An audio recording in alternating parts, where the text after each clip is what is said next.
শুভ সকাল। ইতালির কাসাত্তা সিটি থেকে আপনাদের সাথে যুক্ত আছি আমি সোহানুর রহমান। আপনারা আমার সামনে দেখতে পাচ্ছেন বিস্তৃত এরিয়া। এটা মূলত একটি কৃষি ফার্ম। আমরা যে মালিকের আন্ডারে কাজ করি উনার ফার্ম এটা। আপনারা ওই পাশে দেখতে পাচ্ছেন বিশাল পাহাড়।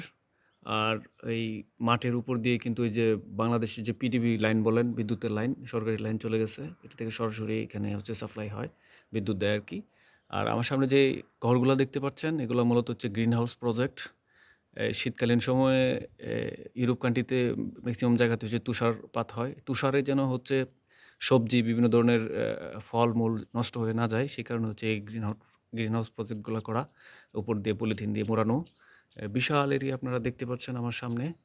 আমি যদি একটু জুম করে দেখাই, একটু ক্লোজলি দেখাই আপনাদেরকে, দেখতে পারবেন। এই যে দেখেন কত বিশাল এরিয়া, জমির উপর দিয়েই কিন্তু হচ্ছে এ বিদ্যুতের ব্যবস্থা। তাছাড়া কিন্তু যে আমার সামনে যে ঘরগুলা দেখতে পাচ্ছেন, গোডাউন হিসেবে ব্যবহার করা হয় এই ঘরগুলোকে। এই প্রত্যেকটা ঘরের উপর কিন্তু সোলার প্যানেল বসানো আছে। হ্যাঁ? এটা থেকে হচ্ছে ওনা অ্যা বিভিন্ন ধরনের ফ্যাসিলিটিস নেয় আরকি। ঠিক আছে? তো এই অবস্থা। এটা হচ্ছে আমি আমার বাসার জানালা থেকে উপর থেকে দোতলা থেকে করতেছি তো, এটার অপোজিটে এরকম বড় আরেকটি ফিল্ড আছে। তাছাড়াও আমাদের এই মালিকের কিন্তু আরও অন্য জায়গায় ৪-৫ টা ফিল্ড আছে। আমাদেরকে ওই জায়গায়ও মাঝেমধ্যে নিয়ে যাওয়া হয়। তো সবাই ভালো থাকবেন, সুস্থ থাকবেন। বাংলাদেশের কে কোথা থেকে বা কে কোথা থেকে দেখছেন অবশ্যই আপনার লোকেশন কমেন্ট বক্সে জানাবেন।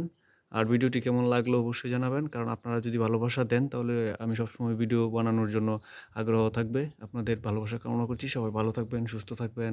আল্লাহ হাফেজ।